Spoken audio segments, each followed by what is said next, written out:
He said it was just messages, just late-night conversations, that she misunderstood, that it never went there. But her mother knew better, and so did the coroner.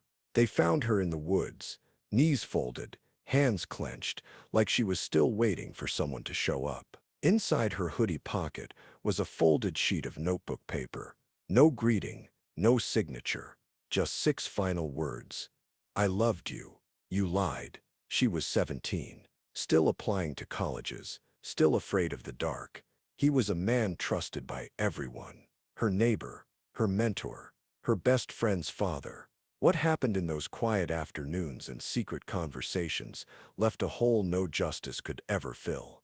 2 families shattered, 1 life gone, another condemned. And it all began with a smile and a secret no one was supposed to hear. Southwood Hills was the kind of neighborhood people prayed to grow old in. Trimmed lawns, driveways with basketball hoops, porch lights that stayed on long after sunset. Behind the double doors of 308 Cypress Lane lived the Browns. Marcus Brown, 42, sharp suit, sharper mind, ran a small tax firm out of downtown Decatur. Sundays he stood in the pulpit, reading scripture with a voice that held the room still. His wife, Naomi, was the heartbeat of the block. A night shift nurse who brought casseroles to sick neighbors and remembered birthdays most people forgot. They didn't have children. No one ever asked why. It didn't seem polite. But some said Naomi wanted them more than Marcus did. Next door, in a smaller house with peeling paint on the garage, lived Teresa Wade, widowed, working 2 jobs, doing her best to raise her only daughter, Kayla, 17, quiet, head always buried in a sketch pad. Ever since the car crash that took her father, Kayla had changed. She used to laugh. Now she only smiled when someone else did first. Naomi took to her like a second daughter, invited her over for dinner, let her crash on the couch when Teresa worked nights. Anytime you need something, baby, you knock on this door, she told her. And Kayla did. At first she helped with dishes, then errands, then taxes and office files Marcus brought home late. She called Naomi Auntie Nay, but when Marcus entered the room, her smile lasted a beat too long. And Marcus, who once barely noticed her, began asking questions. How's school, Kayla? Need a ride to the art store? You got talent. You ever think about interning at my office? To everyone else, it looked like kindness. But kindness doesn't leave your phone on silent when you text it. Late one night, Kayla sat in their kitchen, twirling a spoon through cold coffee, her voice barely above a whisper. All the time, he said, then added, but I see you. Why do some men confuse admiration with permission? And why did no one, not Naomi, not Teresa? Notice how often Kayla started showing up, even when she wasn't invited. Tell us in the comments, at what point does a father figure become a threat? Would you have noticed something was off? Or was everyone too busy believing in the beautiful lie? The cracks started small. A laugh that didn't match the joke. A gaze that lasted a second too long. And then the things Naomi couldn't unsee. She walked into the living room one afternoon and found Kayla curled on the couch, laughing at something Marcus had said. Her hand touched his knee, just for a moment. Marcus shifted, smiled. Naomi smiled too, but inside, something shifted. Later that night, she heard Marcus's phone vibrate under the covers. When she reached for it, he turned his body and said, "Just work. You know how it is during tax season." But Naomi worked nights. She knew exactly how it was. The next day, Marcus offered to drive Kayla to school. Naomi assumed it was on his way, but he returned nearly 45 minutes later.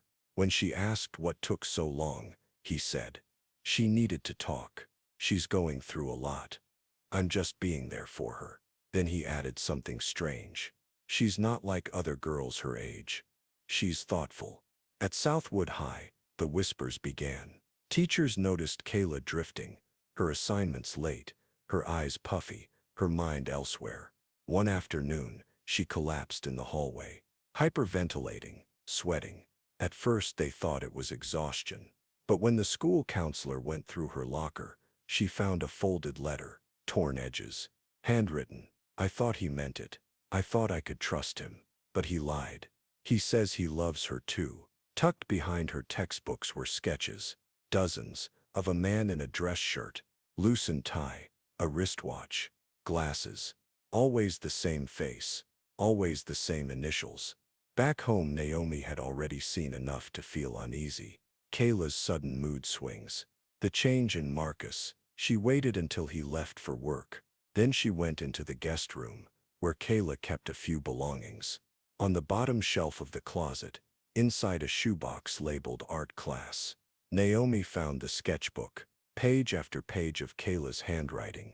Poems, hearts, initials. I love the way he says my name. She told him to stop texting me. He says it's not wrong if it's just talking. I wish I was older. I'd make him mine. Then one drawing stopped her cold. Marcus, shirtless, on their living room couch. Kayla, beside him, her head on his lap. The caption, one day she'll know, but by then it'll be too late. Naomi sat in silence, her hands trembling. And just as she reached for her phone, it buzzed. A message from an unknown number. I think you should know. Kayla told me she's in love with your husband. She says he loves her back.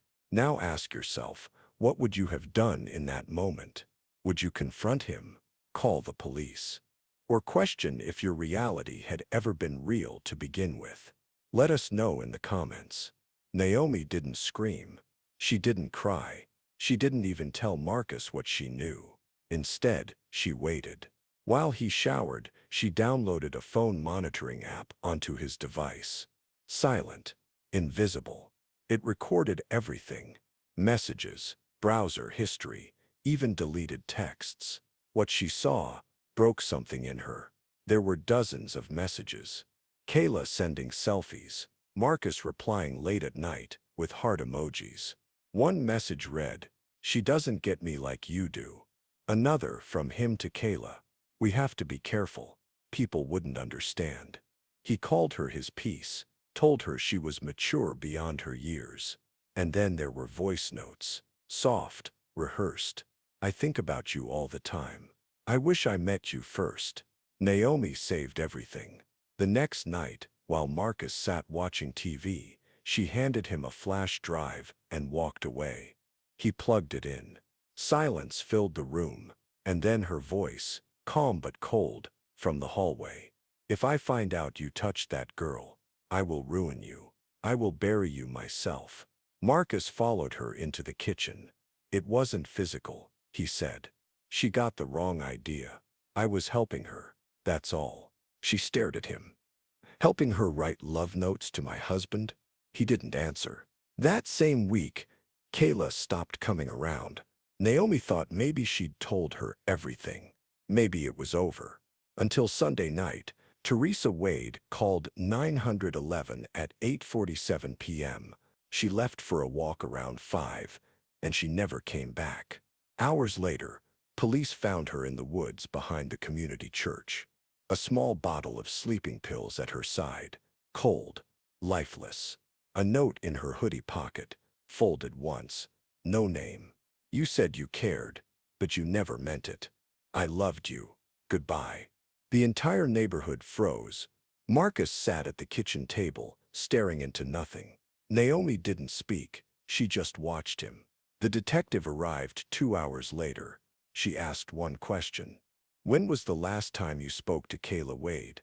Marcus replied too quickly. "I don't know. It's been weeks." But Naomi already knew that wasn't true, because just 3 nights earlier, she'd seen a message on his phone. "You make me feel like I matter." So what really happened? Did Marcus push her to this with false promises and mixed signals? Or was Kayla threatening to tell the truth, and someone wanted to silence her before she could? What do you think happened that night? Was it heartbreak or something more calculated? Let us know in the comments. By morning, police had secured both homes. The Browns and the Wades say Kayla's death was tentatively labeled a suicide, But the contents of that note raised flags. And when Naomi handed over everything, the texts, the recordings, the timeline, the investigation shifted. Forensic analysts dug into Marcus's phone. What they uncovered went beyond casual conversation. Encrypted messaging apps, deleted call logs, a second SIM card, hidden photo vaults. He had gone to great lengths to hide it. Over 300 messages were recovered. One, dated 3 months prior, read, "I hate lying to her, but I don't want to lose you." Another, "We'll find a way, just be patient." Then came Kayla's journal. It was hidden behind a stack of books in her closet, pages filled with sketches and memories. "He kissed me in his car, said it wasn't wrong if we didn't tell anyone. She almost caught us in the kitchen last week. He bought me perfume, said he smells it when he misses me. Dates, places, times." She wrote about days he picked her up from school, even noting what shirt he wore. Small details only someone emotionally invested would remember. One entry stood out. "He said he would leave her. He said I was mature enough. I believed him." That line hit the courtroom like a bullet. Teresa Wade, shattered and shaking, stood up during the preliminary hearing and screamed, "You took my baby's heart and crushed it, and now she's in the ground." She had to be escorted out. The community was stunned. Some neighbors refused to believe it. Others whispered they'd always felt something was off, the way Marcus lingered when Kayla spoke. The extra time she spent next door. A woman from the neighborhood association told reporters, "He was charming, too charming." Especially around the young girls. Marcus's defense claimed it was all emotional fantasy, that Kayla was troubled, that she imagined more than what happened. But the digital trail said otherwise. So did the receipts, perfume, movie tickets, a hotel reservation canceled last minute under an alias that used his middle name. The prosecution had a narrative, and it was damning. Was it love? Grooming? Manipulation? Or was Kayla, already fragile from losing her father, pulled into a world she didn't understand, one that cost her everything? If she hadn't written that note, would anyone have believed her? What do you think? Was Marcus ever going to leave Naomi? Or was he just using a broken girl to feel powerful? Tell us in the comments. The courtroom was quiet as the charges were read aloud. Corruption of a minor, sexual misconduct, contributing to the death of a minor through emotional and psychological manipulation. Marcus Brown sat still, dressed in a navy suit, eyes blank, hands folded. The same hands that had once baptized children in church. The same hands that had sent messages promising love to a teenage girl who called his wife Auntie Nay. The defense wasted no time. They called Kayla emotionally unstable, claimed she had a history of anxiety, that she misunderstood affection for love, that Marcus was being punished for kindness. But then the prosecutor stood and began to read the messages, one by one. "I think about you all the time. If she ever finds out, I'll lose everything. You make me feel alive again." Whispers filled the courtroom. Naomi sat in the gallery, jaw clenched, fists in her lap. When it was her turn to testify, she stood slowly, swore under oath, and looked her husband in the eye. "I gave you my life, my loyalty, and you gave your heart to a child I welcomed into our home." Her voice cracked, but she did not cry. The most haunting moment came when Teresa Wade took the stand. She could barely speak at first, but when she did, her words struck the jury like lightning. "Kayla was everything I had left. My baby wrote in her journal that she wanted to run away with him. She believed he loved her, and he let her believe it." She turned to Marcus. "You fed her lies until they were all she could hear. And when she realized the truth, she didn't want to live anymore." The courtroom held its breath. After 4 days of testimony, the jury was sent to deliberate. They returned in just 6 hours. Guilty on all counts. The sentence, 12 years in state prison, with mandatory registration as a sex offender, no early parole, no contact with minors. As the judge read the sentence, Marcus didn't flinch. He showed no tears, no regret, But Naomi turned her back to him, and Teresa clutched her daughter's journal to her chest like scripture. The fallout reached far beyond the courtroom. The church removed Marcus's name from all records. The neighborhood group cut off all contact with Naomi, not out of blame, but discomfort. The silence became its own kind of punishment. And still, unanswered questions remained. How many people suspected something, but said nothing? Should Naomi have spoken up sooner? Could Kayla have been saved if someone had paid closer attention? Let us know in the comments. Would you have believed her? Or would you have needed proof too? The aftermath of the trial was swift and unforgiving.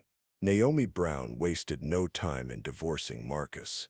The love she had once felt for him was now a distant memory, buried beneath the weight of betrayal. She sold their home in Southwood Hills, the house they had built their life in, and left it all behind. She packed up her memories and moved to Chicago, where she could start over. But the echoes of her past were never far away. In a rare televised interview, Naomi was asked about her marriage. She didn't hesitate. "I thought I knew him. But the man I married died a long time ago." Her words rang out with an unsettling finality, as if the last shred of trust she had ever placed in Marcus had been ripped from her chest. The woman who had once been his partner, his confidant, was now a stranger to him. But for Teresa Wade, the pain was just beginning. She couldn't escape the haunting thought that her daughter had been taken so violently, not just from this world but from her. Her Kayla, a girl she tried so hard to protect, had been manipulated into believing a lie. In the months that followed, Teresa did something that would, in time, save other families from suffering the same fate. She formed a foundation in Kayla's name, the Kayla Wade Foundation. Its mission was to raise awareness about the dangers of grooming, emotional manipulation, and adult exploitation. It became a beacon for parents, educators, and teens, a tool to fight back against the darkness that had crept into their lives. But even as Teresa channeled her grief into this work, the community fractured. Some neighbors, who had once been staunch supporters of Marcus, now said they had always known there was something off about him. They whispered about his charm, how he always seemed to linger a little too long when the kids were around, how he never really fit the image of a devoted husband. Others, though, couldn't forgive Naomi. The blame was subtle, but it was there. She should have seen the signs, one neighbor muttered to a reporter. How could she not know? They were always close. Too close. Naomi's quiet departure only fueled the division.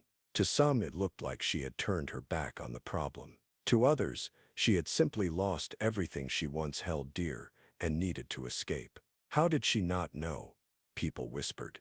The same question that had haunted Naomi now haunted the entire neighborhood. What was the truth? Was Marcus always this way? Or had something darker, something deeper, been brewing under the surface of their seemingly perfect lives? Did Marcus truly believe what he was doing was justified? Or was he simply a man with a devastating addiction to control? And for Naomi, the hardest question of all, could she have saved Kayla if she had seen the signs? If she hadn't been blinded by her own trust, what do you think? Could Marcus have been stopped earlier, or was he always too good at hiding his secrets? And for Naomi, how could she have known the truth when it was buried beneath so many layers of deception? Let us know your thoughts in the comments below. As for Marcus, sitting in his prison cell, the silence must be deafening. But that silence is nothing compared to the grief, the loss, and the questions that will haunt two families for the rest of their lives. Don't forget to subscribe for more gripping crime stories and hit the notification bell to stay updated.